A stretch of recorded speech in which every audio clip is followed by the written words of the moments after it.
Shalom Ouracha, mes chers amis, on continue à étudier ensemble le programme de Shabbat et je vous invite à voir bien entendu les différents cours déjà qu'on a fait sur Shabbat auparavant. Et là nous sommes maintenant sur le chapitre qui est en rapport avec la sortie du Shabbat d'après Rabbeinu Tam. On entend souvent parler de cette notion de Shabbat d'après Rashi, d'après Rabbeinu Tam. On va essayer de partager un petit peu ensemble cette notion-là. Il faut savoir que pour certains et certains d'entre vous, c'est peut-être des choses connues, et je m'en excuse, auquel cas ça sera une chazara, ce sera une répétition. Et pour ceux dont ce n'est pas connu, ça vous permettra de comprendre un petit peu mieux c'est quoi cette notion de Rabbeinu Tam. Je suis lors du Shulchan Aruch, là dans le programme du Shabbat, donc on partage ce sujet. Il est marqué comme ça dans le Shulchan Aruch qu'il est extrêmement recommandé à celui qui craint Hachem. C'est pas une obligation, attention à ce que je dis, pesez bien les mots de ce que je dis. C'est pas une obligation, mais le Shulchan Aruch et le Rav Ovadia Yosef, notre maître prend dans ces termes, il dit il est extrêmement recommandé à celui qui craint Hachem de respecter l'horaire de sortie du Shabbat d'après Rabbeinu Tam. Selon le Rav Ovadia Yosef, le Shabbat se termine plus tard que l'horaire classique qui est indiqué dans les calendriers. Et donc, selon lui et selon d'autres grands maîtres de la Torah, des poskim, il y a d'ailleurs une marloquette entre Rashi et entre son petit-fils, Rabbeinu Tam, d'accord ? Et donc, il y a une discussion. Selon Rashi, on sort à partir des 3 étoiles. Selon Rabbeinu Tam, il faut attendre, ce qu'on est en train d'expliquer, jusqu'à 1h12 solaire. 1h12 solaire, c'est-à-dire ça varie selon la durée du jour et de la nuit dans le calendrier hébraïque, après le coucher du soleil, pour attendre la tombée de la nuit.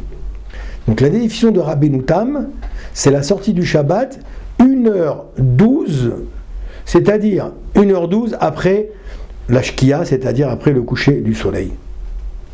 Dans les pays d'Europe, comme la France par exemple, où le Shabbat se termine déjà très très tard en été, on tolère en général de calculer Rabbeinu Tam 1h12 précise. C'est-à-dire c'est quelque chose qui n'est pas variable. C'est pas variable, c'est-à-dire on va prendre directement dans le calendrier, on va prendre 1h12 sans se casser la tête. C'est-à-dire c'est variant selon la durée du jour. Et c'est donc 1h12 après le coucher du soleil. On pourra réciter la prière de Harvit sans aucun problème avant l'horaire de Rabbeinu Tam. Alors maintenant, il y a 2 catégories de personnes. Il y a ceux qui vont respecter l'horaire classique du Shabbat de Rashi, il y a ceux qui vont respecter l'horaire de Rabbeinu Tam. Même si tu prends l'horaire de Rabbeinu Tam, 1h12 après le coucher du soleil, il nous dit ici, le Rav, que tu peux quand même faire la prière de Harvit avec tout le monde, même ceux qui ne font pas Rabbeinu Tam, ouais.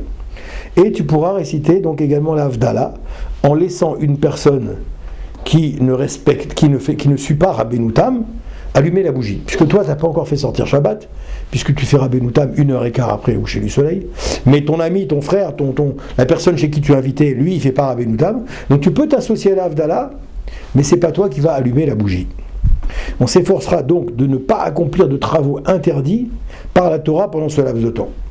Toutefois, on nous dit ici, étant donné qu'il s'agit d'une mesure de piété supplémentaire, on appelle ça en hébreu une chumra, on pourra demander à une personne qui a fait déjà sortir Shabbat, selon le premier Zman, leur classique du calendrier, de réaliser un travail pour nous, pour celui qui fait Rabbeinu Tam. Je m'explique, si quelqu'un fait Rabbeinu Tam, donc il attend 1h15 après donc le coucher du soleil, il peut demander à son ami qui lui ne suit pas cet avis-là, je sais pas moi, d'aller par exemple lui porter quelque chose à l'extérieur, ou d'aller allumer une lumière, ou d'aller, je sais pas, dans la voiture chercher quelque chose, il pourra faire ça, mais il faudra bien entendu demander à une personne qui ne suit pas l'avis de Rabbeinu Tam, qui suit l'avis de Rashi. C'est ce qu'il explique ici. Et la personne va faire un travail, pour moi, qui suit Rabbeinu Tam. De même, on pourra accomplir un interdit de nos sages, en cas de besoin, après l'horaire classique de la sortie de Shabbat, mais qui va se passer avant celle de Rabbeinu Tam. Je peux aller faire un interdit midé rabanan, alors que j'attends normalement Rabbeinu Tam, mais si maintenant en cas d'obligation, alors je je pourrais, comme je viens de le dire, accomplir un interdit de nos sages en cas de besoin après l'horaire classique de la sortie de Shabbat sans attendre la sortie de Rabbeinu Tam. Exemple, par exemple, il prend ici 4 exemples. L'ascenseur. On pourra demander à une personne qui ne respecte pas l'habit de Rabbeinu Tam d'appuyer sur le bouton de l'ascenseur. Si moi je dois maintenant monter au 26e étage, on pourra donc monter dans l'ascenseur sans rien toucher. En effet, le fait de monter dans l'ascenseur sans rien toucher est interdit par les rabbanim, mais pas par la Torah.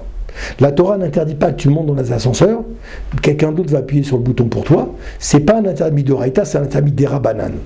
Et donc, comme c'est un interdit des Rabbanan, si on se trouve dans ce cas qu'on est avec quelqu'un qui a fait sortir Shabbat à l'heure du calendrier classique, on pourra profiter de ses travaux sans enfreindre la halakha. Deuxième cas, par exemple, allumer la lumière. On pourra demander à une personne ne respectant pas la mesure de piété supplémentaire de Rabbeinu Tam d'allumer la lumière pour soi-même, pour moi. D'accord ? Pour nous. Troisième chose, on pourra demander à une personne ne respectant pas l'horaire de Rabbeinu Tam de transporter un objet pour moi. Par exemple, les clés de la maison, par exemple des livres, le talit. Il pourra le faire pour moi. Dernier exemple, de même, on pourra monter dans une voiture, ça c'est pas connu, c'est pas très connu. On pourra monter dans une voiture à partir du moment où le conducteur ne respecte pas l'horaire de Rabbeinu Tam. Il a fait sortir Shabbat normalement, selon le calendrier. En effet, le fait d'être transporté dans une voiture, c'est un interdit de nos sages. D'accord ? Et donc, bien entendu, comme je viens de le dire, on laissera la personne qui conduit ouvrir la porte de la voiture et la fermer pour ne pas provoquer l'allumage de la lumière. Parce que ça, je n'aurai pas le droit de le faire tant que je n'ai pas fait sortir Rabbeinu Tam, l'horaire de Rabbeinu Tam.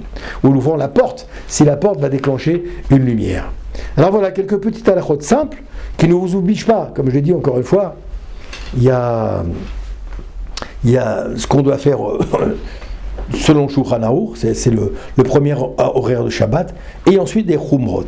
Alors Bezrat Hashem, peut-être que cette étude que vous allez faire vous donnera envie de respecter l'horaire de Rabbeinu Tam, si tel est le cas.